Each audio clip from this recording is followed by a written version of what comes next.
un libro que no se lee mucho, no se predica mucho, pero hoy queremos hablar de esa escritura. Es en el libro de Tito capítulo 3. Ya está casi llegando a Apocalipsis. Es un libro muy pequeño, el libro del escritor Tito. Amén. Vamos a buscar el capítulo 3. Y cuando lo encuentre, usted me confirma con un amén. Tito capítulo 3. Amén. Y nos ponemos todos de pie para darle lectura, glorificando al Padre, al Hijo y al Espíritu Santo. Y la iglesia dice amén. Dice el libro de Tito capítulo 3. Vamos a leer el versículo 8.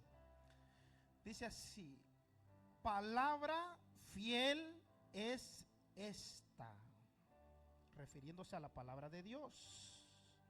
Dice otra vez así: palabra fiel es esta. ¿Cuántos saben que la palabra del Señor es fiel? Amén. Dice entonces: y en estas cosas quiero que insistas con firmeza, para que los que creen en Dios, ¿cuántos creen en Dios? Entonces esta palabra es para usted y para mí. Para que los que creen en Dios procuren ocuparse en buenas obras. Estas cosas son buenas y útiles a las personas. Vamos a orar. Cierre sus ojos. Padre, en el nombre de Jesús, oramos en este momento, en el nombre poderoso de Jesús, bendito Dios, clamamos delante de tu presencia, ya cantamos, ya adoramos tu nombre, Señor, pero ahora, mi Dios, queremos, Padre de gloria, escuchar tu palabra, Dios amado. Pedimos en este momento que tu Espíritu Santo tome la libertad en cada uno de nosotros, mi Dios, que cada uno, Señor, podamos ser edificados en tu palabra, que cada uno, mi Dios amado, podamos salir diferentes, renovados, revestidos de tu poder, en el nombre de Jesús. Amén y amén. Puede sentarse por un momento. Si usted analiza este libro, hermanos, casi no se predica mucho en las iglesias. Algunas personas, cuando hablamos con ciertas personas y mencionamos el libro de Tito o el escritor Tito, algunos desconocemos quién es este personaje. Y quiero compartir algo de este personaje, amén, llamado Tito. ¿Cómo se llamaba este escritor? Y dice la Biblia, hermanos, que este personaje fue un discípulo del apóstol Pablo. Este personaje fue un discípulo del apóstol Pablo, pero este personaje, hermanos, desde muy temprana edad empezó a recibir, a escuchar la palabra de Dios. Y mira, hermano, yo creo que cada uno de los que estamos aquí, amén, estamos en un promedio y en una etapa de nuestra vida, amén. Creo que estamos en una etapa perfecta para conocer más de Dios. ¿Cuántos están de acuerdo conmigo? Y usted tiene la bendición de tener hijos que apenas están creciendo. Es la mejor etapa de la vida para que ellos puedan ser instruidos en el camino de Dios. Esta era la historia de Tito. Desde muy temprana edad le empezaron a compartir de la palabra. Se cree, amén, que él se convirtió en una predicación que estaba dando el apóstol Pablo. Y cuando este personaje entiende el evangelio, le da su vida a Cristo, y lo primero que hace este personaje, empieza a caminar y a aprender del predicador llamado al apóstol Pablo. Y dice la Biblia, hermanos, que este personaje empezaba a recibir la palabra de Dios, la atesoraba en su corazón y en su mente y la ponía en práctica. Y a muy temprana edad fue elegido como pastor en una iglesia llamada Isla de Creta. Imagínese, hermano, un joven, amén, con poco edad, pero ya estaba listo para que fuese a predicar en una región llamada Isla de Creta. Amén. El apóstol Pablo funda una iglesia en ese lugar, y el primer candidato, amén, a llevarlo a ese lugar para que pastoree esa iglesia fue este personaje llamado Tito. Dice la Biblia, hermanos, que cuando el apóstol Pablo escribe, él tiene varias epístolas, pero el apóstol Pablo eligió 3 personas que no solamente fueron sus alumnos, no solamente fueron sus discípulos, tuvo tanto amor a estas personas que les llamaba: estos son mis hijos porque los engendré espiritualmente. Pablo le llamaba hijo a Timoteo, le llamaba hijo a Filemón, pero también le llamaba hijo a Tito. ¿Por qué? Porque, hermanos, mire, aquí hay personas, hermanos y hermanas, que les gusta compartir la palabra. Aquí hay hermanos y hermanas que predican la palabra. Aquí hay hermanas que le enseñan la palabra de Dios a los niños y a los jóvenes. Y todo instructor de la palabra, cuando logra cautivar la atención y el deseo de alguien que ame a Dios y que camine conforme a la palabra, el regocijo de todo maestro, de todo instructor bíblico, es cuando una persona entiende el evangelio y camina conforme a lo que dice la palabra de Dios. Ese maestro se siente tan contento de poder tener un alumno o alumna que ha entendido el evangelio. Y usted y yo, hermanos, somos, aleluya, hijos del Señor, porque un día entendimos el camino del evangelio. Yo creo que ese aplauso puede ser más fuerte delante de la presencia de Dios. Y es verdad que hay un texto de la Biblia que dice: no llaméis padre a ninguno aquí en la tierra.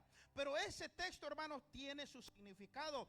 Cuando este texto lo sacamos fuera de su contexto, entonces pareciera que no podemos llamarle padre a alguien, amén, en esta tierra. Pero no es de que no se pueda decir esa palabra, sino que esa palabra, cuando se saca del contexto, entonces se hace un pretexto. Pero el apóstol Pablo no entraba en contienda con esos términos. Dice el apóstol Pablo, le decía a Timoteo: tú eres mi hijo, te engendré en los momentos más difíciles. También el apóstol Pablo le dice a Tito: hijo mío, persevera en lo que te he enseñado. Entonces este personaje llamado Tito fue un alumno del apóstol Pablo, fue una persona que fue instruido, amén, en el camino del evangelio a través del apóstol Pablo.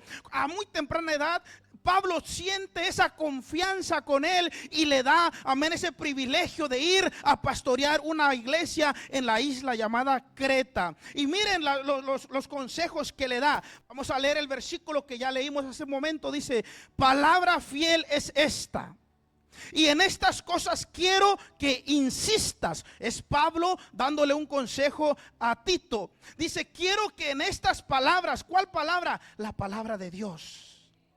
Hermanos, y yo creo, hermano, mire, que toda persona que está instruyendo a alguien en la palabra de Dios, el mejor, la intención o el deseo más arraigado que tiene el instructor es de que la palabra de Dios se siembre en nuestros corazones, pero que también la pongamos por obra. ¿Cuánto dicen amén? Entonces Pablo le dice a Tito, dice: esta palabra es fiel y en esto quiero que instas. La palabra que insistas. La palabra insistir, usted sabe qué significa, ¿verdad? Yo no sé si usted ha escuchado de alguien que insiste y luego dice esta persona: ya para, por favor, porque tanto insistes que ya me molestaste. Pues el apóstol Pablo, hermano, sabía que tenía este personaje llamado Tito que insistir en la enseñanza de la palabra del Señor. Por eso usted va a ver que el pastor Marcelo en sus predicaciones muchas veces va a repetir muchas expresiones que lo que enseñó el martes, lo vuelve a repetir el sábado, lo vuelve a repetir el domingo. Porque, hermanos, en el ámbito de la pedagogía para la instrucción de las personas, dice que el repetir tanto unas frases hace que esa frase pueda llegar a la mente y procesarlo. O sea que alguien, si le están continuamente diciendo y repitiendo hasta que lo analizan, lo absorben y lo hacen una realidad. Si usted, hermanos, amén, no sé qué tanta facilidad tiene de aprender las cosas. Si usted es como el pastor Marcelo, que batalla mucho, entonces no estoy solo. Tal vez usted es de las personas que con una vez que le digan, aprende lo que se le dicen, qué bueno. Pero si usted es como el pastor Marcelo, que batalla, que hay que decirle una vez, hay que decirle otra vez, pues entonces creo que no estoy solo. ¿Cuántos están conmigo aquí? Entonces el apóstol Pablo sabía que en medio de la congregación hay personas que sí retienen pronto, pero que algunos somos tardos para aprender. Pero ¿cuántos saben que también Dios tiene planes con nosotros? Denle un aplauso al Señor, porque a pesar de que a veces no memorizamos las cosas pronto, Dios tiene planes con cada uno de nosotros. Entonces, mire lo que dice el versículo bíblico otra vez. Quiero que instes con firmeza para que los que creen en Dios, ¿cuántos creen en Dios? Aleluya, qué bueno que creemos en Dios. Para que los que creen en Dios procuren ocuparse en buenas obras. ¿En buenas qué?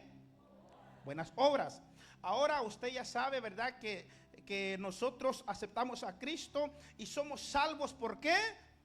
Por gracia. Y dice el apóstol Pablo, esto no es por obras para que nadie se gloríe. O sea, una vez que usted y yo aceptamos a Jesús como nuestro Salvador, ¿cuántos ya lo aceptamos a Cristo Jesús? Hermano, cuando usted y yo aceptamos a Cristo Jesús, entonces viene, amén, venimos a pasar a ser parte del pueblo de Dios. Pero entonces hay algo que nos aconseja el Señor, porque aquí dice, quiero que instes en esto. Quiero que instes, dice. Y luego sigue diciendo para que los que creen en Dios procuren ocuparse en buenas obras. Pero para que entendamos este texto bíblico, estamos leyendo en el 8. Vamos a ir un poquito más atrás en el 1. Mire lo que es el consejo que nos da el apóstol Pedro. El apóstol Pablo diciéndole a Tito, gloria a Jesús. Voy a agarrar el otro micrófono ahí en el audio. Gloria a Dios, ahí estamos bien. Entonces miren el consejo, amén, que le da a la iglesia. Miren lo que dice en el capítulo 3 versículo 1.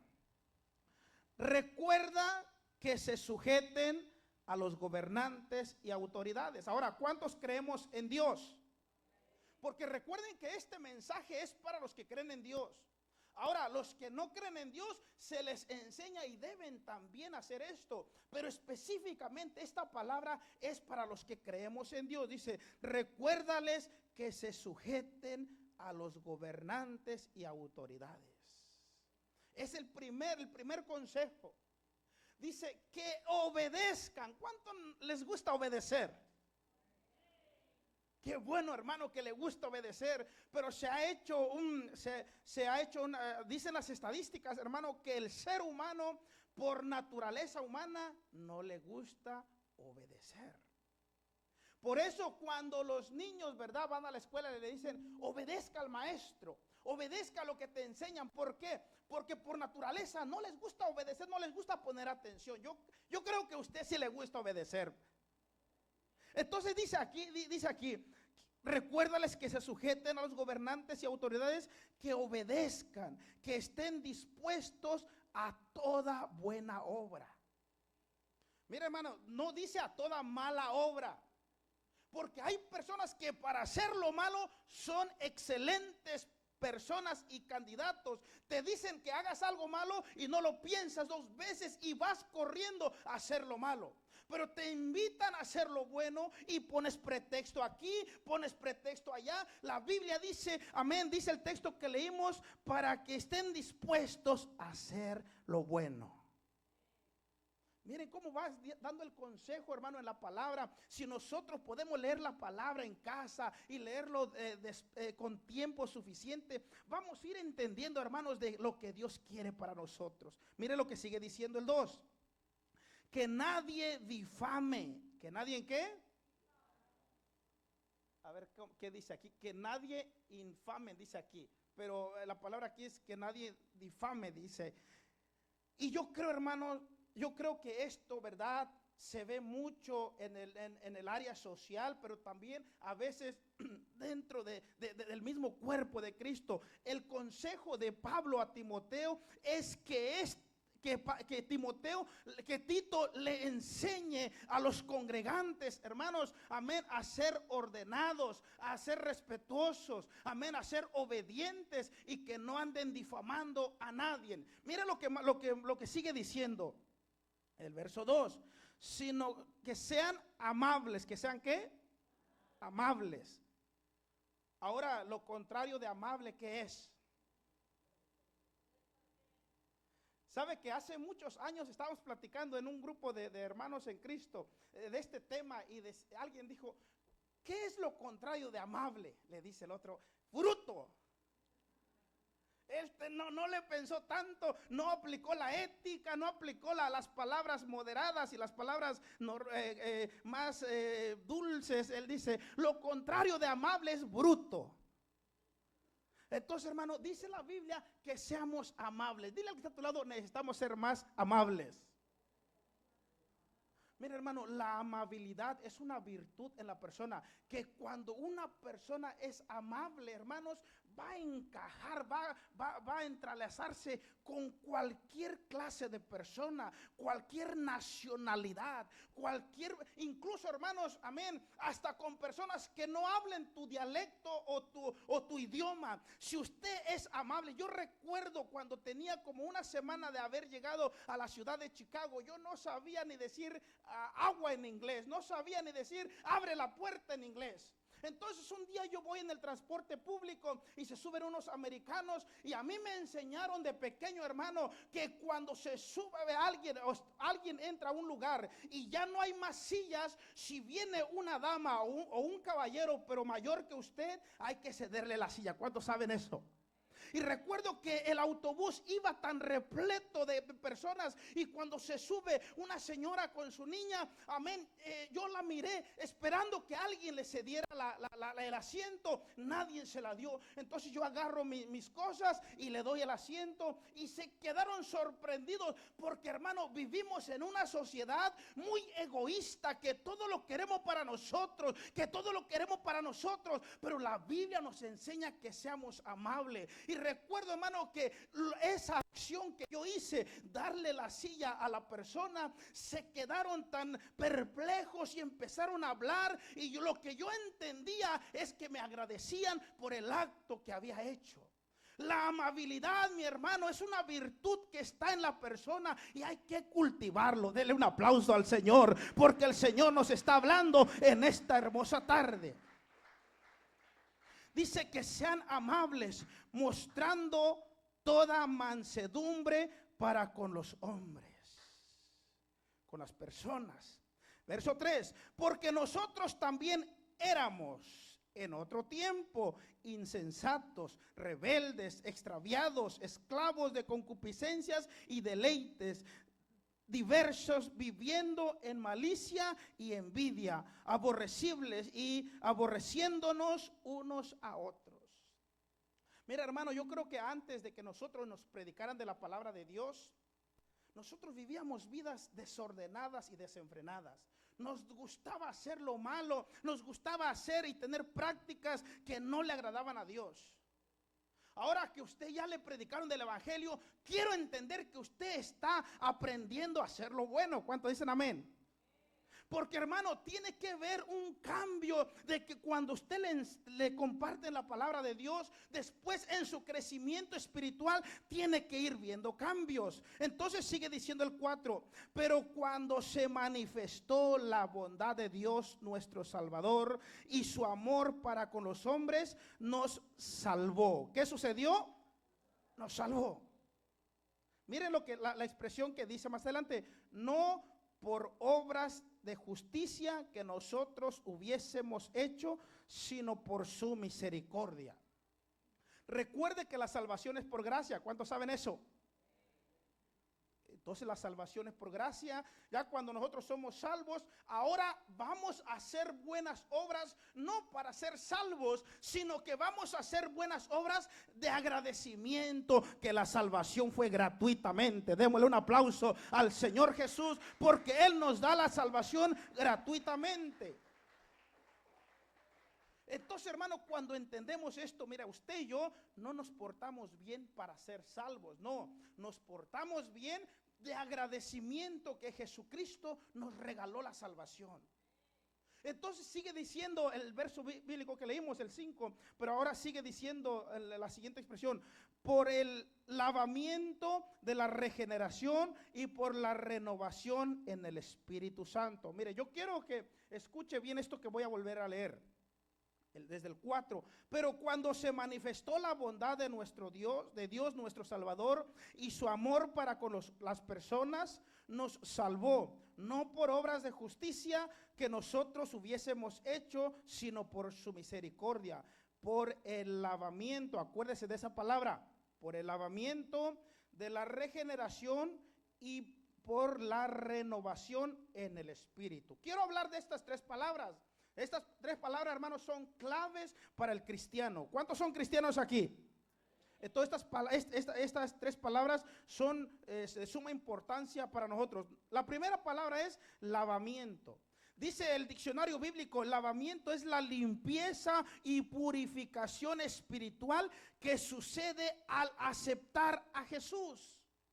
Hermano y hermana, yo quiero que usted esté convencido de que cuando le presentaron a Jesucristo, amén, a Jesús el Hijo de Dios, que usted lo haya recibido de todo corazón. Si usted todavía tiene alguna duda, hoy es la noche que lo puede hacer, mi hermano. Hoy es la noche, hermana y hermano, que puedes entregarle tu vida al Señor Jesucristo para que tengas la convicción 100% segura de lo que Cristo te ofrece, esa salvación en este momento. Entonces dice el verso bíblico, si usted lo quiere escribir para que en su casa lo pueda repetir más, dice la palabra lavamiento en el diccionario bíblico, dice: es la limpieza y purificación espiritual que sucede al aceptar a Jesús. Y eso está en Juan capítulo 1 versículo 7, dice: y la sangre de Jesucristo su Hijo, ¿qué hace? Nos limpia de algunos pecados. ¿Dice eso? La sangre de Jesucristo nos limpia de todos pecados, de todo pecado. Entonces, hermano, cuando usted recibe a Cristo Jesús, el Espíritu Santo viene, amén, a través de la sangre de Jesucristo, amén, limpia todos tus pecados, y usted, hermano, es libre de toda condenación. ¿Alguien puede creer esa palabra, hermano? Porque la sangre de Jesucristo nos limpia de todo pecado. Y esto, mi hermano y hermana, es lo que yo quiero que te lleves en mente. Cuando usted le entrega su vida a Cristo, Jesucristo dice: yo con mi sangre te limpio de todo pecado. Y esto voy a decir para los que tienen poco tiempo en el evangelio. Por eso, hermano y hermana, alguien que usted conoce te puede decir: ay, muy hermanito, muy hermanita, si hacías esto, hacías lo otro. La persona te puede señalar, pero también Jesucristo te señala y te dice: fui a la cruz por tu pecado, te lavé con mi sangre preciosa, y ahorita eres mi hijo y mi hija, eres pueblo del Dios viviente. Si usted le va a dar ese aplauso, déselo fuerte al Señor de la gloria. Entonces la Escritura dice que la sangre de Jesucristo nos limpia de todo pecado. Es la primera palabra, la palabra lavamiento. Pero la segunda palabra es regeneración. Regeneración. Dice el texto bíblico, el diccionario bíblico, la regeneración, dice, es un cambio espiritual profundo e inmenso en el nuevo nacimiento. Vuelvo a repetir otra vez el significado. Regeneración es un cambio espiritual profundo o inmenso. Es un cambio. ¿Es un qué? Por eso usted, hermano, no sé si ya se dio cuenta, y si no, hoy se va a dar cuenta. Ya usted está empezando a hacer cambios en su vida. Hoy este día domingo, antes de que le compartieran de la palabra del Señor, usted separaba este tiempo para ir tal vez a la playa, para ir al parque, para ir de shopping, para ir a cualquier otro lugar. Pero ahora usted lo separa para venir a la casa de Dios, porque está viendo un cambio en su vida. Dele un aplauso al Rey de la Gloria, hermano, porque hay cambios en su vida. Dice entonces, la regeneración es un cambio espiritual profundo e inmenso en el nuevo nacimiento. Y eso se encuentra en Juan 5:27. Dice que el que creyera en Jesús pasará de muerte eterna a vida eterna. Hay un cambio. Entonces usted y yo, hermanos, cuando aceptamos a Cristo, estamos empezando a hacer cambios en nuestras vidas. Por eso usted va a ver que en su interior va a empezar a producir, a hacer cambios. Que por ejemplo a usted le gustaba hacer cosas de malicia anteriormente, ahora en Cristo Jesús va teniendo cambios. Y es verdad que para los recién convertidos a veces es difícil. ¿Por qué? Porque habían vivido una vida de esa forma. Ahora que aceptan a Cristo, cuando te invitan a hacer lo malo, a veces quieres ir, pero hay algo que te empieza a decir en tu mente: no lo hagas, porque estás caminando en el camino del Señor. Y vuelves otra vez, tus amistades te vuelven a decir: vamos allá, y te invitan a hacer lo malo, y usted quiere ir, pero está luchando. Ellos ya no luchan. ¿Por qué? Porque están viviendo una vida fuera de la voluntad de Dios. Pero usted tiene luchas, tiene batallas, quiere ir y no quiere ir, quiere quedar bien con sus amistades, pero también quiere quedar bien con nuestro Dios. Y creo, hermano, que si usted sigue así, Dios le dará la fuerza para que pueda mantenerse firmes y serle fiel al Señor Jesucristo. La primera palabra era lavamiento, la segunda regeneración y la tercera renovación. Repita conmigo: renovación.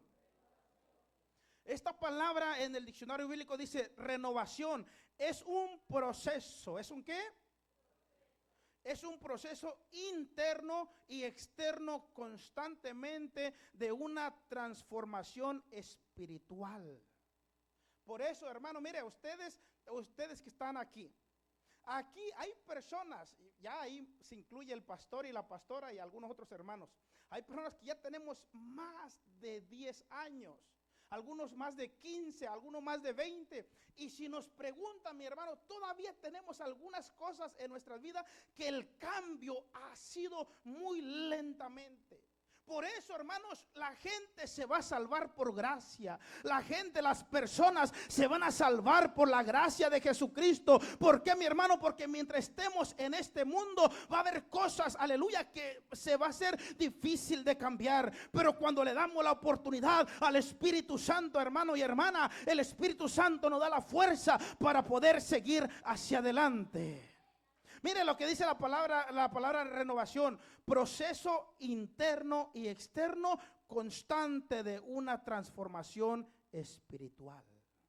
Aquí hay muchas personas que si usted le preguntara qué hacían antes de conocer a Cristo, usted le podrían contar sus testimonios. Usted conocería personas dentro de este lugar que si le contaran lo que hacían antes de conocer a Cristo, no eran candidatos para ser, aleluya, para ser pueblo de Dios. No sé cuál ha sido tu experiencia en esta vida, hermano y hermana. No sé hasta qué grado usted se ha apartado del Señor. Pero en esta tarde, también para los que nos están mirando a través de la transmisión, si usted ha escuchado de un Dios, si usted ha escuchado de Jesucristo, hoy es la tarde en el cual puedas acercarte a Él y decirle que te lave, que te regenere y que te renueve. ¿Cuántos dicen amén? Porque esta noche, hermano, esta palabra es para aquellos que realmente quieren aprender más de nuestro Dios. Entonces la renovación es un proceso interno constantemente de una transformación espiritual. Y el texto está en 2 de Corintios 5:17. De modo que si alguno está en Cristo, nueva criatura es. Las cosas viejas pasaron, todas son hechas nuevas. Entonces, hermano y hermana, cuando nosotros nos acercamos a Cristo, las cosas viejas pasadas, toda malicia que hicimos antes de conocer a Cristo, se quedaron atrás. Ahora usted y yo, hermanos, vamos caminando en una nueva vida en el cual vamos a perseverar hasta el día que Cristo venga. Y creo que si usted está en la casa de Dios es porque está perseverando, porque quiere agradar a Dios. Aleluya. Sigue diciendo el versículo. El versículo 6, el 5 dice: Él nos salvó no por obras de justicia que nosotros hubiésemos hecho por su misericordia, sino por el lavamiento de la regeneración y la renovación en el Espíritu Santo. Dice: el cual derramó en nosotros abundantemente. Miren el 6.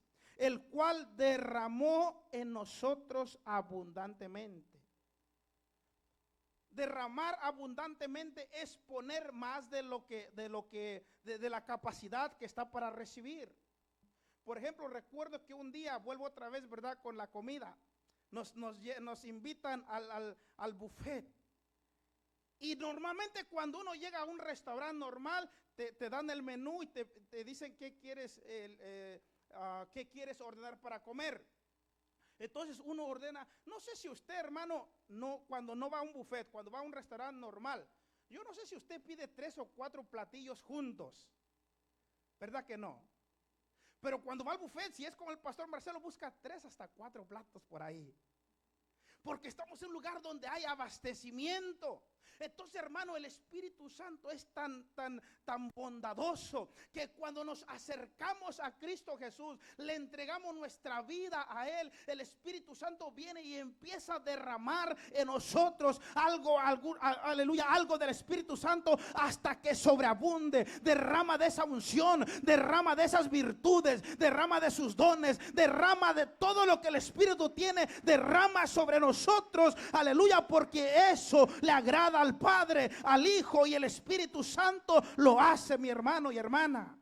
Dice: el cual derramó en nosotros abundantemente por nuestro Señor Jesucristo. Mira ahora lo que dice el 7. Para que justificados por su gracia viniésemos a ser herederos. ¿Viniésemos a ser qué? Otra vez el 7. Para que justificados por su gracia viniésemos a ser herederos.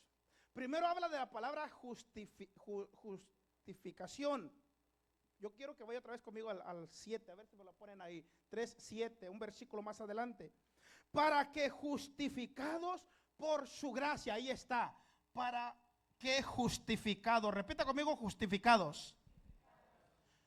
Hermano, y todo cristiano necesita la justificación. Mire, yo quiero que escriba este versículo bíblico. Yo sé que muchos, ¿verdad?, lo saben, pero es muy importante que tengamos presente este versículo bíblico, Romanos 5:8. Miren lo que dice Romanos 5:8. Justificados pues por la fe, tenemos paz para con Dios. Tenemos paz para con Dios. Mire, hermano y hermana, yo sé que usted ya lo sabe, pero como Pablo le insistía a su discípulo que insistase firmemente, yo le voy a volver a insistir.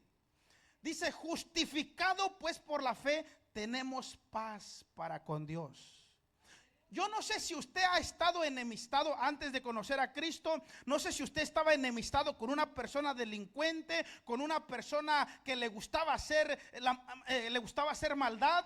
Pero de aquellas personas que no se tentaban el corazón para, si era necesario, matar a un familiar de usted por esa agresividad y disgusto que tenían, amén, lo hacían. Hay personas allá afuera, hermanos, que no tienen, amén, ese sentir, esa sensibilidad. Cuando están enemistados con alguien, pueden hacer lo que sea para poder sacar esa furia que tienen con esa persona, porque están enemistados. También, mi hermano, cuando una persona no recibe a Cristo como su salvación, como su Salvador, hay una enemistad. Por eso la Biblia dice: justificados pues por la fe, tenemos paz para con Dios.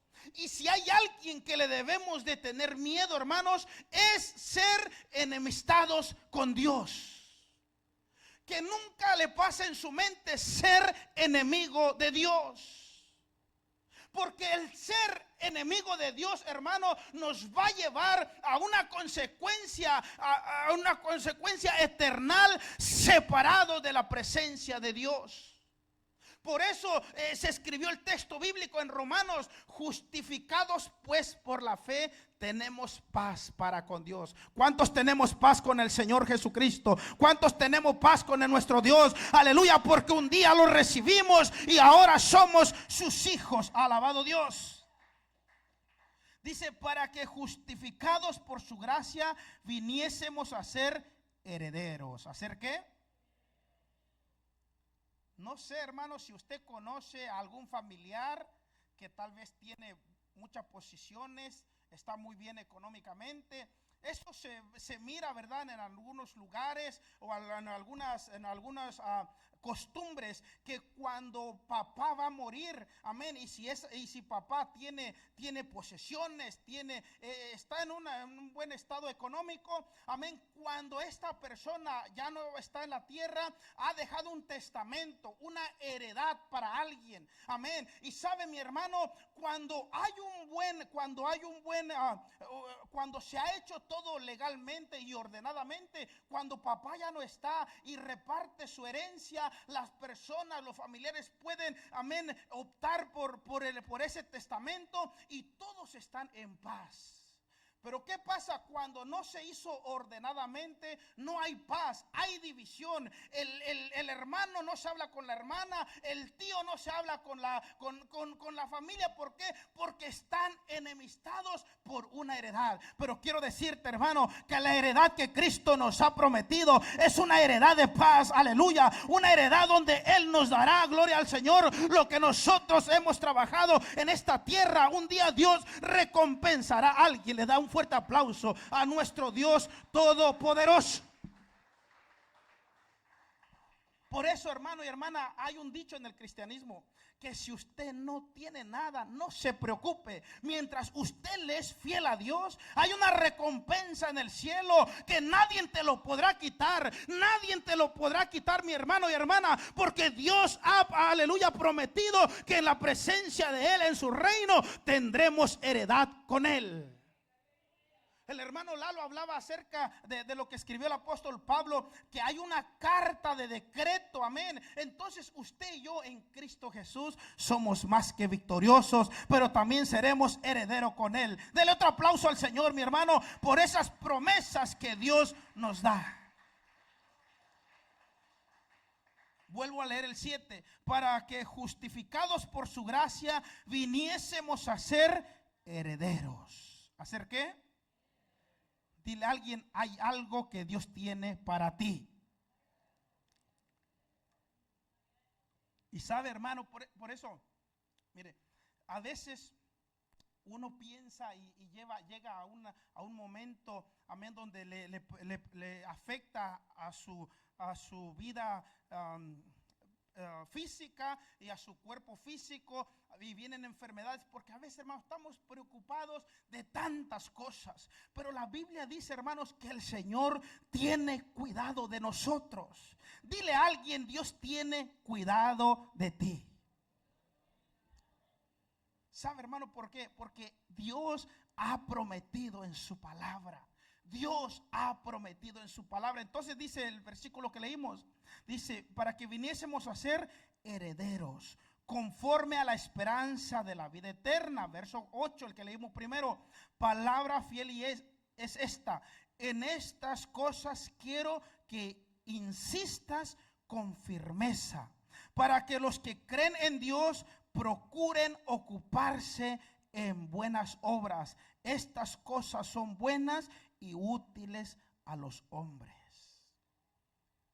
En otra versión dice: y estas cosas son buenas y útiles para las personas. Entonces el apóstol Pablo le da esta encomienda a su discípulo llamado, ¿cómo dijimos que se llamaba?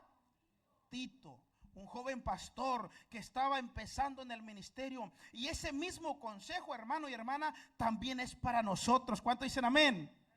Hermano, este mismo consejo es para usted y para mí. Si nosotros somos humildes, si nosotros somos personas lo que decía el texto bíblico, amén. Si nosotros somos personas amables y humildes, hermanos, Dios continuará haciendo las cosas, su obra en cada uno de nosotros.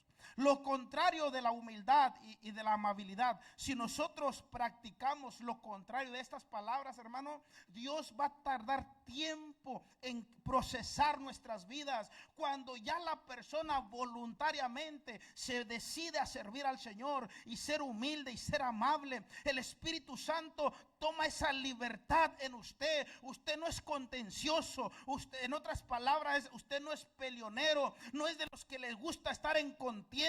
Cuando alguien quiere provocar una pelea, una disputa, un altercado, usted busca la palabra sabia para que todo eso se solucione. Cuando alguien quiere sembrar un problema en usted, usted busca la forma, y cuando no sabe, usted empieza a orar y la palabra de Dios viene a usted. Vence al mal haciendo el bien. La buena respuesta aplaca la ira. ¿Cuánto dicen amén? Y creo que en esta noche el Señor nos va a dar de su Espíritu Santo ese don, esa virtud, para que nosotros seamos personas de bien.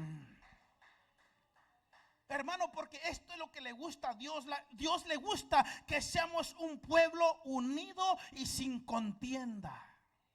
Dios le gusta que su pueblo sea un pueblo unido, amén, y que estén caminando en el propósito de Dios. Por eso cuando alguien pareciera que no quiere avanzar, amén, hace estos días agarré la lista que tenemos y empecé a hacer muchas llamadas, pero ahora empecé a hacer llamadas de personas que los había frecuentado hace 3, 4 años, 5 o 6 cuando recientemente llegué a Clearwater. ¿Por qué, hermano? Porque hay algo en mi corazón, dice la Biblia, que Dios no quiere que nadie se pierda. Hermano y hermana, si usted llegó a la casa de Dios, Dios no quiere que te pierdas. Por eso, aleluya, Dios usó a alguien para decirte: vamos a la casa de Dios. Y alguien me responde y me dice: Pastor Marcelo, yo pensé que ya no se acordaba de mí. Le digo: hermano, ahí estamos orando por usted, amén. Y cuando termino de hablar con él, voy a leer la palabra y encuentro esta palabra que Pablo le decía a Tito: insta, sigue, insiste, amén. Entonces, hermano, a veces es importante seguir insistiendo. ¿Cuántos dicen amén?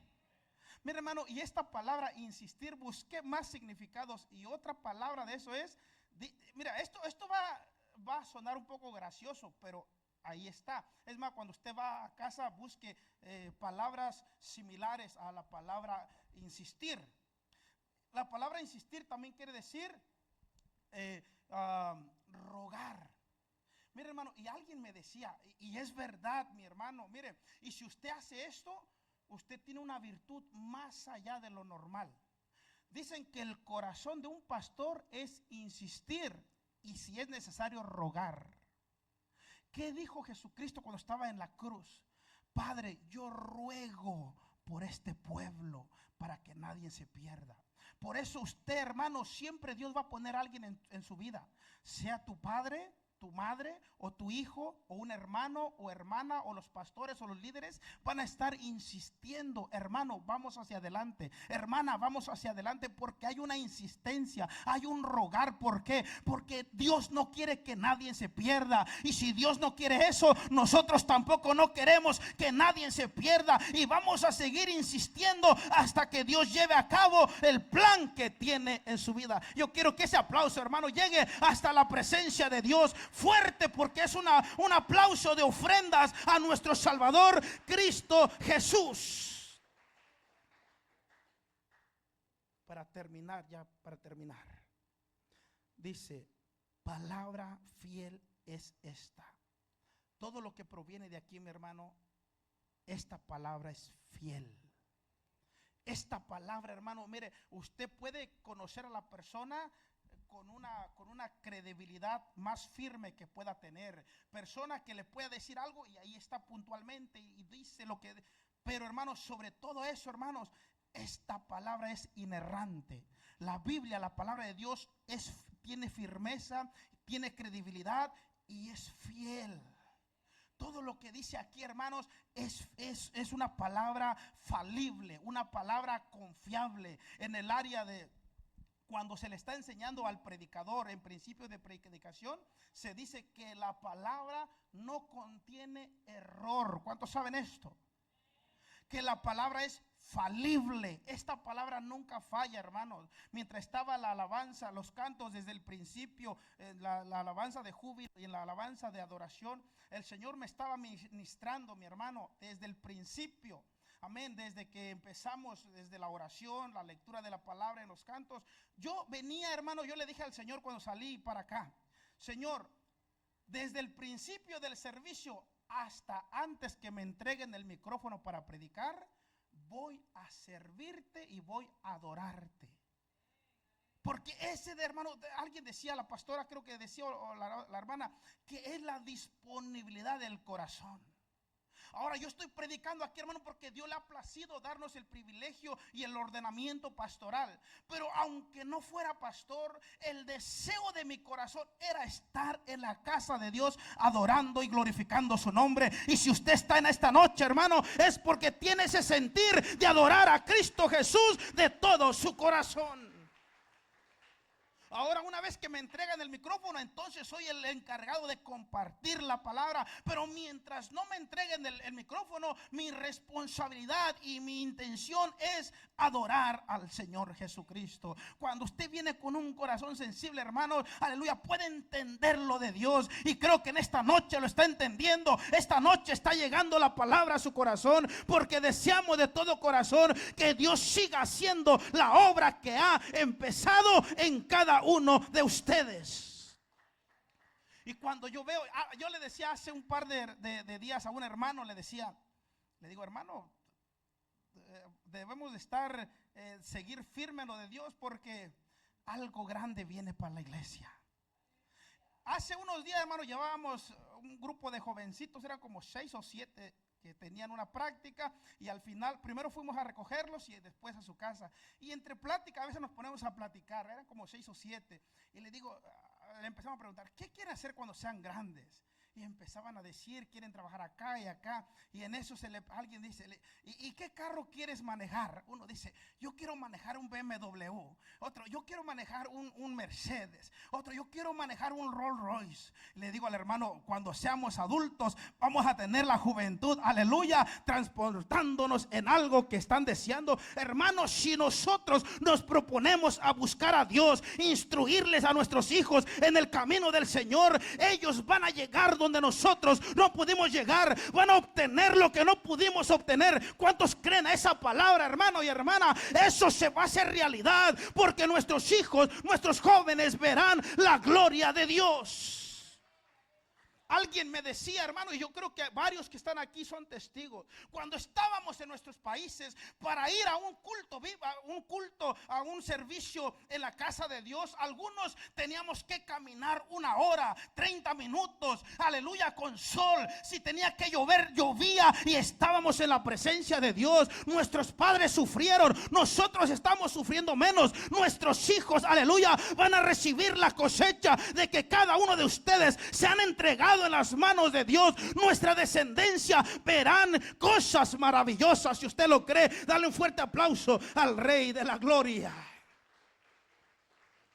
Pero para todo esto, hermanos, debemos de poner en práctica lo que nos enseña la palabra del Señor en estos versículos que leímos. ¿Cuántos han recibido la palabra del Señor? Póngase de pie, estoy terminando, hermano. Mientras usted se pone de pie, vamos a regalar unos minutos a la presencia del Señor. Vamos a disponer un par de minutos